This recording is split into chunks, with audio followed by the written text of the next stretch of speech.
Before the break, we asked, what is the name of the highest mountain in England? Is it Skiddaw, Great Gable, or Scafell Pike? And the answer is Scafell Pike.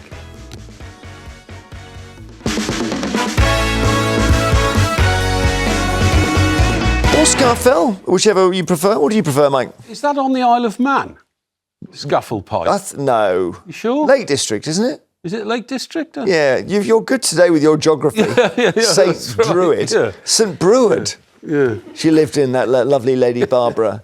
Later, it's the papers and everything else we need to talk about. Find out why gay couples will be able to get married in some churches, but they won't be able to, well, they can get blessed, but they can't kiss in church. Now, your calls on whether instant jail is the only way to deal with fly tipping. 0207 862 2222. So have a look at this. It's just driving me mad, this. This is a big pile of waste illegally, well, I say big, this doesn't even describe it, illegally dumped beside the River Cherwell near Kidlington, Oxfordshire. It's 6 metres high in places, 18 feet. It's 150 metres long. It seemed to appear really rapidly. The local MP says the district council estimates the cost of removing it will be greater than its entire annual budget.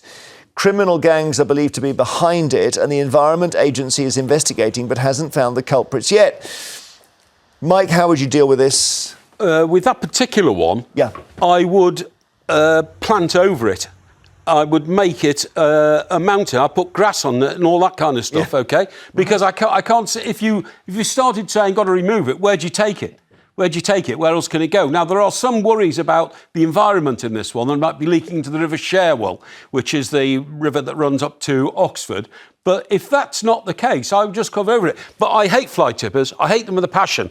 As you know, Jeremy, I live in Stockbroker Belt, Surrey. But nevertheless, occasionally you'll wake up to find a mattress has just appeared on the pavement in front of your home. Yes, you had that? Just like that. And you know, some nights, because I'm up at all sorts of different times, I have seen a person come past in a van and stops her up the road and drag a mattress or a couch out and just leave it in the road in the middle of the night, 2 or 3 o'clock in the morning. It's a terrible problem. Joining us live from the scene of the crime is Laura Rainiker, who's Chief Executive of the Friends of the Thames. It looks terrible, Laura.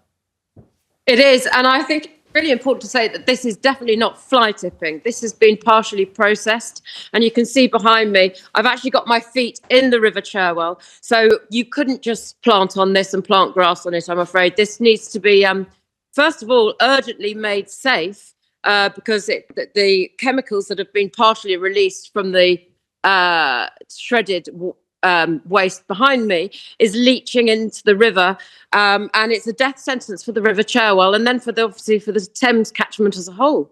Well, it's how miserable to hear that. So yeah, it's very interesting that you say it's processed. So it's not a private citizen somewhere or a group of people. This is something that's been through an industrial process, and it's people who've probably charged others to get rid of their rubbish. Correct? Yeah, I would say so. It's been shredded as if it was about to be incinerated. So it sounds like somebody may have been. We've seen some photos from June from above, and it looks like they cleared the site first. This would have needed big bulldozers, big lorries, all sorts of machinery, and then they very meticulously laid all of this waste for a really long distance. I can't show you from here, but it is vast. I mean, I was shocked coming to see it myself. It's much worse than I even suspected. I don't know if you can see, I'm actually standing in the river here, look. Yeah. Well, Mike was saying plant over it, which you said you can't do. My suggestion was you go through all of it, you identify every single name and address, and you fine them all £10,000. But that won't work either if it's been shredded. No, you can't tell what half the rubbish is because it's been partially processed. I think one of the things that has to be said is that the people that should be on site making it safe are the Environment Agency, and they've known about this for over 2 months. And there is no boarding. There's nothing here to stop all these awful chemicals. Most of them are probably PFAS chemicals from all the plastic going into the river. I mean, it's a death sentence for the biodiversity. It sounds bad. Just one more thing.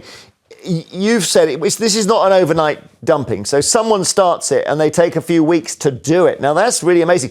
So at no point during that process does anyone say, let's get down there with some cameras and find out who's doing it?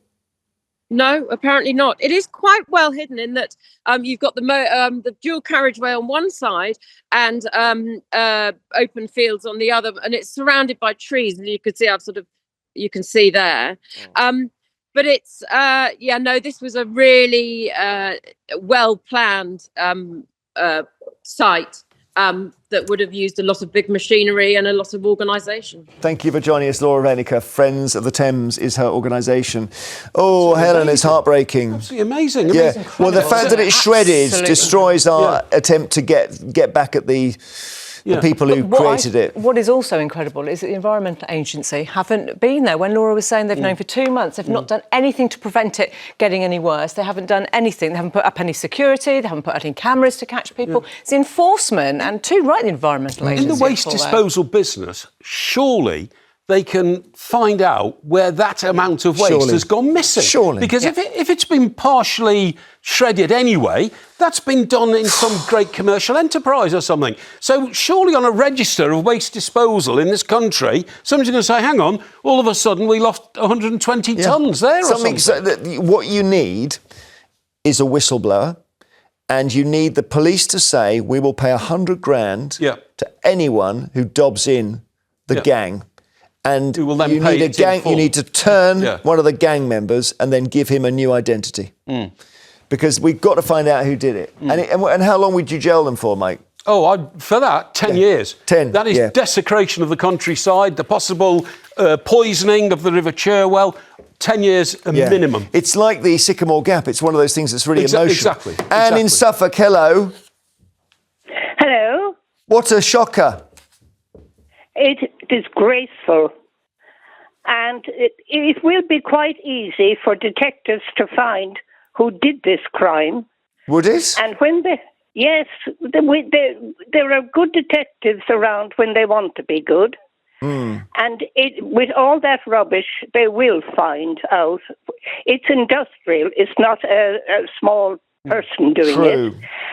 They should get a long prison sentence, none of this rubbish about suspended sentences, and all their assets should be seized to pay for dealing with this crime. Well, do you know, that's a very good idea. That if you say, look, by the way, we are going to need your house to pay for the clear-up, that would put the fear of God into them. We never do that, though. We never really do that. Well, this is an exceptional case, so I think exceptional punishment, exceptional investigation must be invoked immediately. But they can't remove it, can they?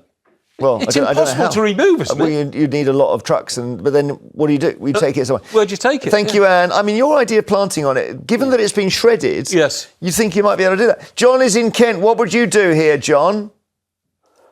Morning, Jeremy. Morning. It's not just in Oxfordshire, because we've had a similar thing down here in East Kent at a place called Close Wood, and it seems to be going on by organised crime, as the Environmental Agency say, and no one seemed to notice it, no one took any action, no one reported it, could have put cameras up maybe, but it's absolutely ridiculous. And Jeremy, in your case, if you've got a bag of rubbish that you can't put in your bin, you employ a licensed contractor to take it away.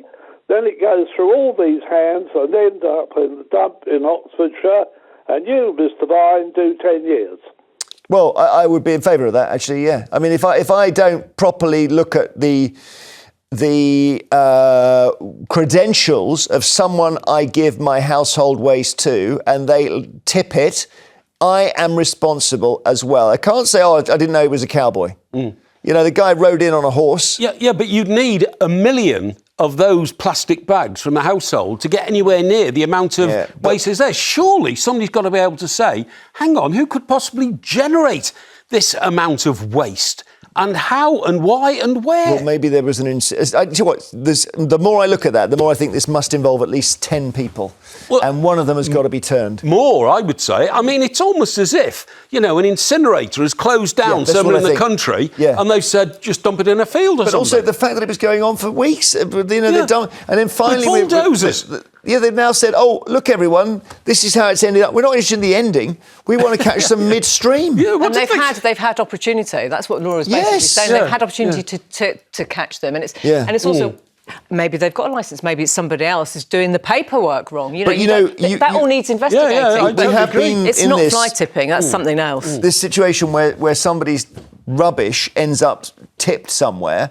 The council come to them and say, you're getting fined. They say, well, I gave it to a reputable thing. And they say, Exactly. no, you didn't. And if you didn't, it's your responsibility. Yeah, I totally agree. Yeah. You can't jail all those people. Our jails are full. We're getting rid of dangerous criminals. We need to find them and give them community service, cleaning up the roads. Community service? An example That's of them. not going to put anyone off, and though. tell them not to scar our countryside like this. How can you put them in prison when we're letting out dangerous criminals? Well, this may be worse than being a dangerous I criminal. wonder when somebody came along and said to the bulldozer driver, oh, hello, what are you doing? Oh, we're building a new marina on the banks of the river or something. I mean, I reckon how did they get away with it? I would go for the bulldozer driver because I think he didn't know what he was doing. He was told that it was licensed, then it wasn't. Yeah. But they'll find them. They'll find them. They must do. After the break, it's the papers and everything else. Find out how many people paying the top rate of income tax with actually £1 million in savings say, I'm not rich.